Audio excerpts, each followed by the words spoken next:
Section 1. You will hear a man talking to a woman about hiring a car. First, you have some time to look at questions 1 to 5.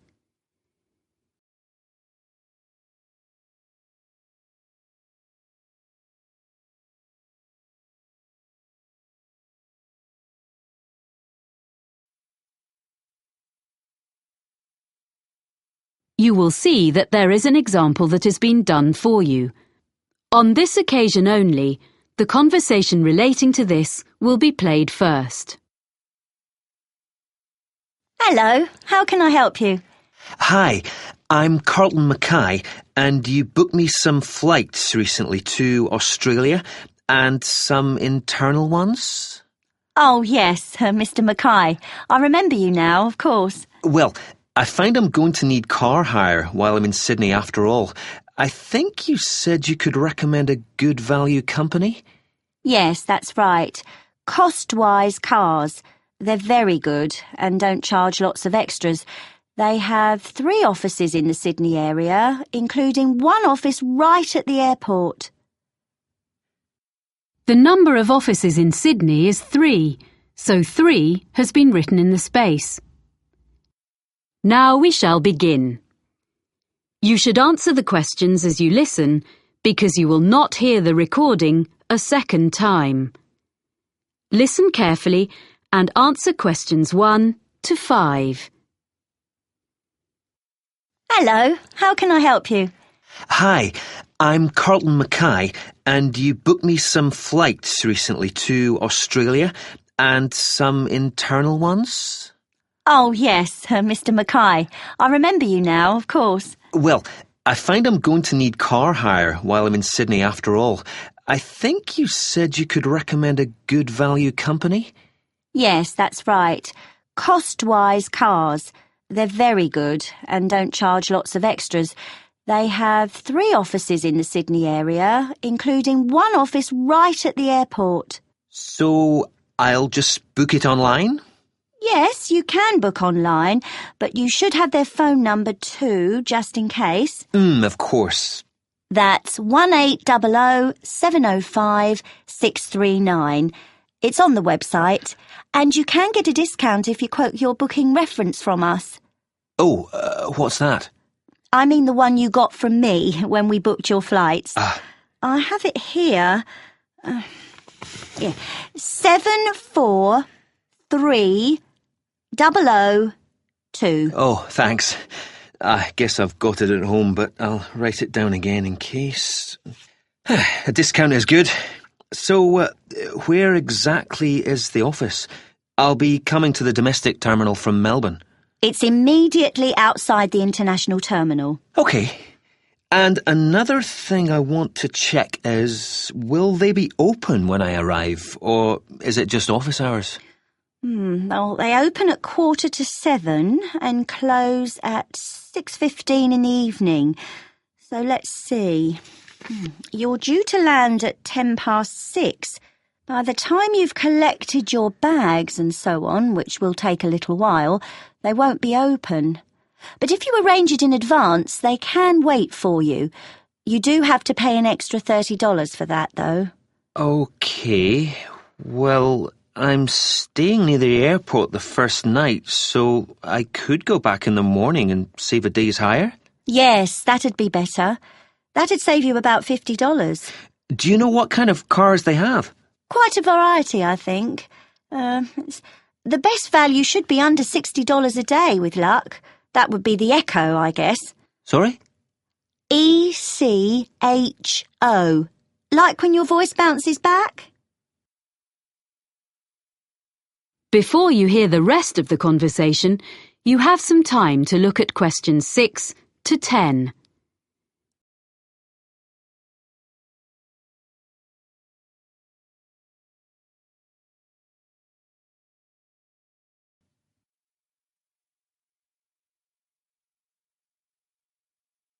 Now listen and answer questions 6 to 10. I suppose I have to book online before I leave? That's the best way. They won't deduct any charges until you finish with the car, but they do need your credit card number when you book, and of course they'll want to see your driving licence when you collect. How long will you need it? I'm in Sydney for 7 days. I'll only actually need to use it on 3 or 4 of those days, I hope, but I'll keep it for the whole week. I guess it's going to be a few $100s. Can you suggest anything I can do to keep the cost down? Oh, you get quite a big discount if you do less than 1,000 kilometres in the week. Oh, that's good. I don't suppose I will be driving that far, actually. But, oh yes, the other thing I should mention is the insurance. It's included in the price. Oh, that is good value then. Yes, but what you must remember is that it doesn't cover anything except the car, so you must be careful not to leave anything at all in it when you park, because your luggage isn't insured, even if it's out of sight, locked in the boot. Yeah, well, I think my travel policy will cover that, actually. Good. OK, and can I return the car outside office hours? My flight home is very early in the morning. Can I put the keys through the door or something? There's a secure box just outside the office on the pavement. You just drop the keys in there. Oh, good. And one other thing, you should remember to buy petrol before you leave it. If you don't drop the car back with a full tank, you get charged to fill it. I recommend you go to a supermarket before you go out to the airport. Thanks for the tip. Not at all. Do call in again if there's anything else I can help with. I will. Many thanks. That is the end of section 1. You now have half a minute to check your answers. Section 2. You will hear a speaker from the hotel industry addressing a group of young people about careers with her firm. First, you have some time to look at questions 11 to 15.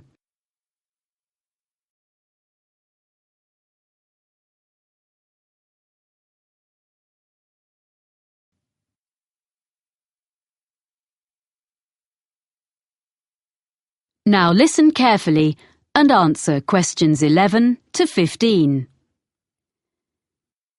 Good morning. It's a great pleasure to be here in London and to see so many people interested in working in hotels. We, in the international finest group of hotels, are very proud of our business, and we are always on the lookout for quality recruits in every department. Now, I'm going to outline some of the areas of work where we are currently recruiting and the essential skills or qualifications for them. Then I'll run through our recruitment procedure, okay? At the moment, we're looking for a number of people for administrative posts in different parts of the world and also some roles which involve a lot of travelling. One of our main business streams is hosting special events for other businesses. If you have good communication and organisational skills, with a good level of fluency in at least one European and one non-European language, I'd suggest you think about becoming part of the team which sets up these events for all our centres. This would mean being based full-time in our London office. The work ranges from setting up small meetings a few days ahead to organising international conferences 2 years in advance, so there's plenty of variety. Some of the conferences we run have as many as 1,000 delegates, so it's quite challenging. Then there are some posts available for professionals in the catering field. Chefs we can find. It seems this is a popular career choice in many parts of the world, as in the UK these days, in spite of the exacting standards. But people to manage catering departments need more than a love of producing quality food.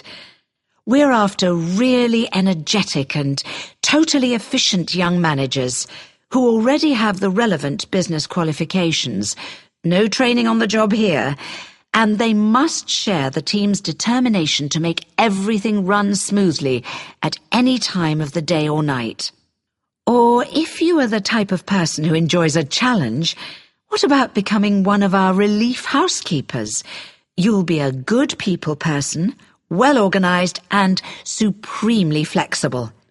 As well as covering UK holidays, maternity and paternity leave, there will be times when you have to fill a key post when someone's sick, which could be anywhere in our European, Middle Eastern or Far Eastern hotels, so you must be prepared to hop on a plane at 5 minutes' notice. The International Finest brand name attracts visitors from all over the world and on all kinds of business and leisure trips. Our swimming pools and gyms need to be run by people with the highest standards of customer service. You don't have to be a great athlete, but smart appearance and a pleasant manner are necessary. A diploma in sports science would be the minimum requirement here. Lastly, I'd just like to mention that the main London office has another vacancy. Most bookings come online, especially from the Far East, for people coming to Europe. If you have fluency and some keyboard skills in, for example, Spanish or any Far Eastern languages, either having taken a degree or preferably from having lived and worked overseas, you might be just the person we're looking for to deal with email bookings and queries in the office here. A flexible attitude to working hours is also important, as you may have to come in outside normal office hours. Before you hear the rest of the talk, you have some time to look at questions 16 to 20.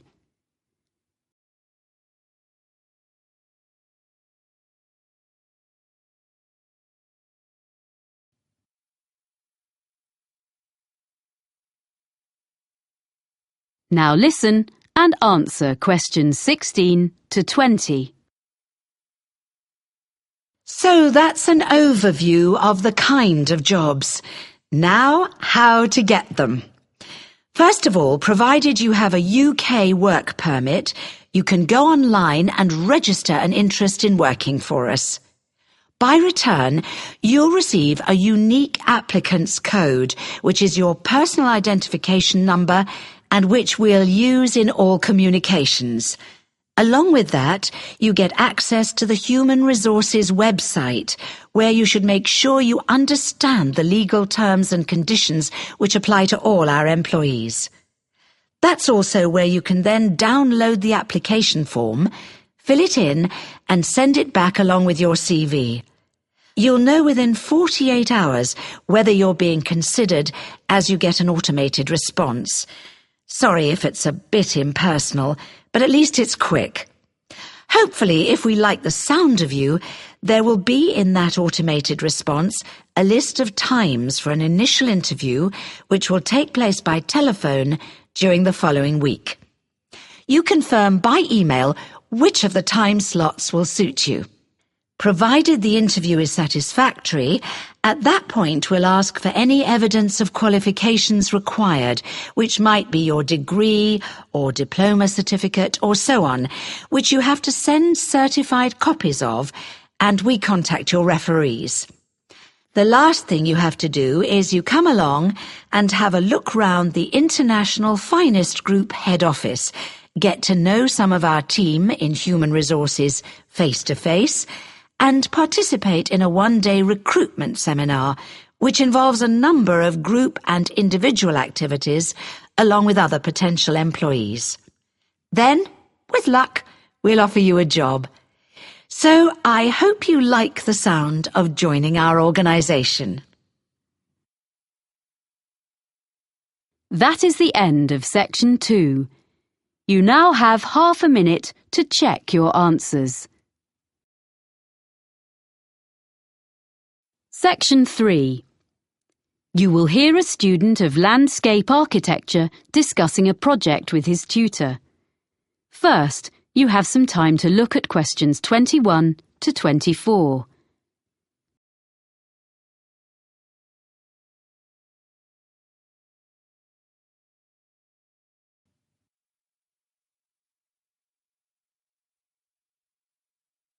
Now listen carefully and answer questions 21 to 24. So, let's hear what you're doing for your next project. I've decided to design a roof garden for a supermarket. I've been looking at some on the web, and I think that a garden on top of a building is the up-and-coming thing. Okay. So you've done a bit of reading already? Mm-hmm. What benefits would there be for the client? Why do you think a supermarket chain would be willing to meet the expense of construction? You do realize that would be the first thing they raise. Yes, I know. But I'd explain that in spite of the initially high expense, they would save that much in approximately 5 years. Well, I'd have to do sums. Calculate specifically. Yes. How would the saving come about? Mainly through lower heating and aircon bills. The extra insulation offered by having a layer of living plants in the soil would make a huge difference. Okay. But they might feel the expense of maintenance would be an issue. After all, supermarkets don't normally employ gardeners. What I thought was, if they made it a community garden, rather than a simple low-maintenance green roof... So there'd be public access? Oh, yes. Then there'd be a sense of ownership in the local community, and people could take responsibility for it, instead of the supermarket paying a commercial company, and it'd really boost their public relations. That's a good point. And have you been looking into how roof gardens are built nowadays? I'm still exploring that. But if I take advantage of the latest technologies for roof gardens, it shouldn't be too difficult. But in any case, you have to use lightweight materials. But that's a matter of making the right choices.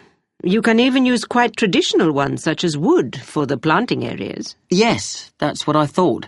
It'll look good, and it isn't too heavy. But for the basic construction, the issue you have to address first is the material used between the building and the garden. You mean the barrier fabric, which ensures there's no chance of rainwater leaking down into the building? Yes. Nowadays that is very good and quite easily sourced. Then, on the other hand, there's the business of water within the roof garden itself. You mean drainage? That's an important feature of the construction in any roof design. Yes, but I think most drainage issues have been well understood for quite a long time. Okay. But another thing is with plants in an exposed situation, you usually need to find ways to optimize rainfall. Yes, because rainwater is best for the garden, if you can store it for when it's needed. What I've been looking at are some buildings which use fairly conventional storage tanks, the kind that have been in use for decades, but have them linked to modern automatic watering systems. Sounds complicated. It's less so in practice than it sounds, I think. I've been researching them, and actually the latest ones definitely work very well, and they can be electronically regulated to suit the local microclimate. That sounds interesting. You seem to have been doing some thorough research. Make sure you reference all your sources when you write it up. Yes, sure. There's one more aspect I'd just like to run past you if there's time. I want to include a light feature in the design. Of course. I've got a sketch here. Let's have a look then. Before you hear the rest of the conversation, you have some time to look at questions 25 to 30.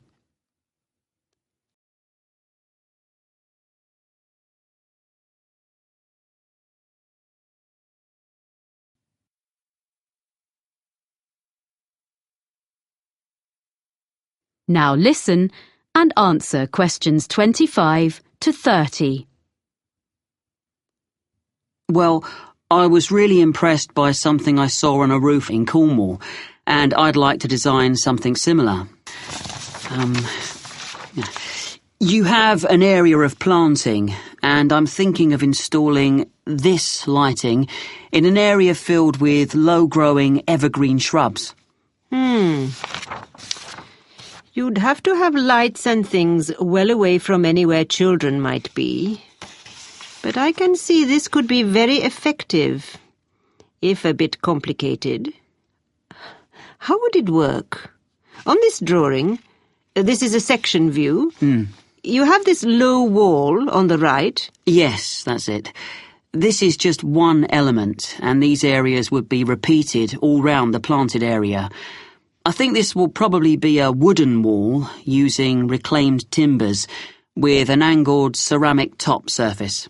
Perhaps even ridge tiles, like they use on roofs? Ah, yes. That'd be just the sort of thing. And that'd make it weatherproof. And then the heavy-duty electric wiring comes up through the floor just outside the planted area and into the wall. Then it's brought through to a projector low in the side of the wall, and that sends a beam of light along the fibre optic cable. So there's no electricity in the actual lights. The fibre optic goes across the surface of the soil in the planting area. Yes, that's the beauty of it. The shrubs will soon grow to cover it up, of course. And then the cable goes past a wooden post, which is between the shrubs and can be a support for them as they grow bigger, and then runs up into each element of the installation. So the light beam is carried up to the top of each element and illuminates a kind of conical glass cap? I see. Is that the bit which would glow in the dark? Yes. And what's the cap supported on? Is it a wall? No, it's a slender acrylic rod, like the stem of a flower or mushroom, which the cable runs up inside of. Well, I'll be interested to see the final drawings. Oh, thank you. I'm looking forward to putting it all together. That is the end of section 3. You now have half a minute to check your answers. Section 4. You will hear a geography student giving a presentation about sand to fellow students. First, you have some time to look at questions 31 to 40.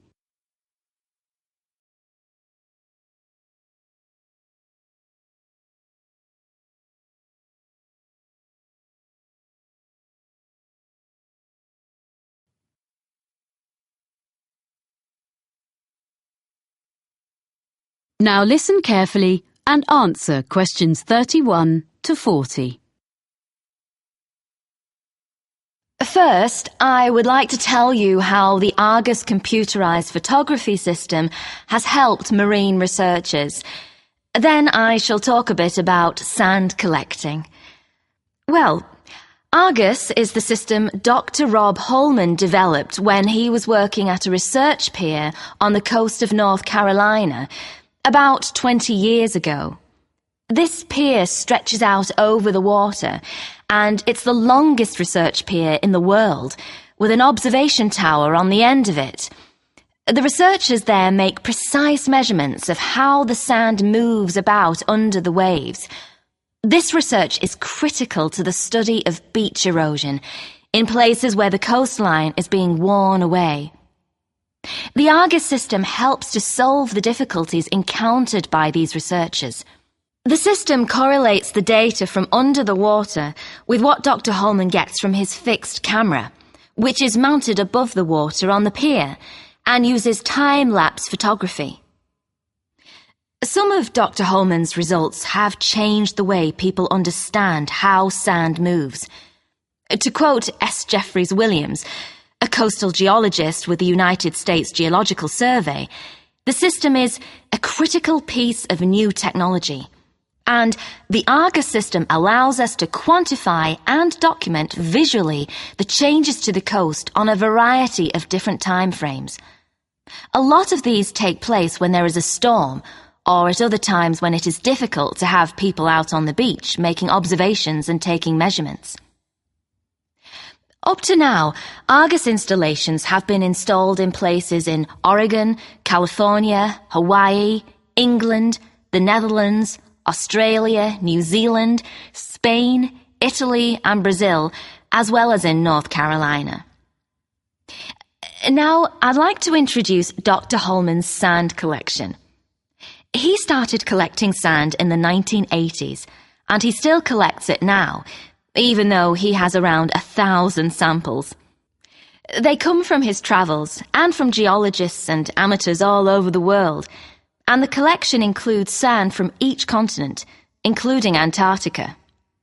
People send him sand in envelopes, plastic bags, paper towels and all sorts. Each is stored in a glass jar, which Dr. Holman labels by latitude and longitude of its origin, as well as he can work them out. Sometimes the information is a bit sketchy.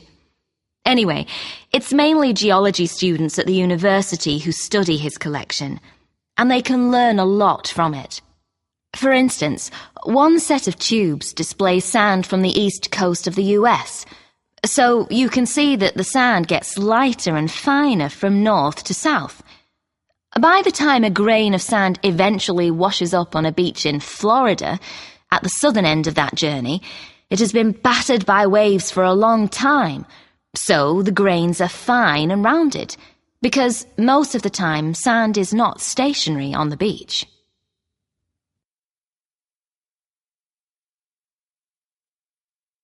Okay, so if you'd like to collect sand and maybe even send some to Dr. Holman, how should you go about it? Well, the list of equipment is very short and easy to find, but you should keep a supply when you're travelling, as you never know when you'll come across an interesting sand sample. One really handy thing for digging sand, especially if it's hard or frozen, is a spoon. It's perfect for that. If you're travelling by air, it'll have to be plastic, but metal is preferable, as plastic tends to break. You need something to put the samples in that is damp-proof and easy to carry. You can just use plastic bags, but you need to record the location and date on the bag, so you must also have a permanent marker with you, because you can never assume you will remember where you gathered a sample from later on, and you don't want it to rub off before you get home. And that's about all you need in the field to collect sand.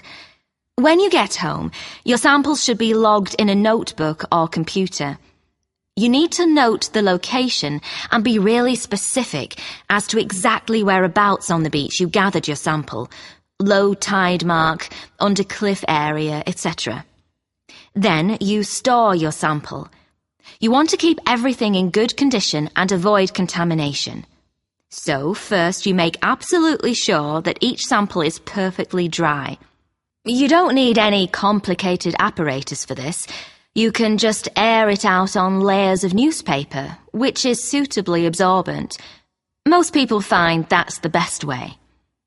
Then, lastly, but this is really important, before there can be any chance of confusing this latest sample with another, you put it in a clean small bag or a jar, and you must stick an identification label on straight away. Some people put one inside as well, in case the outer label falls off, but that's up to you. Well, that's about all you need to know to get started as a sand collector. Any questions?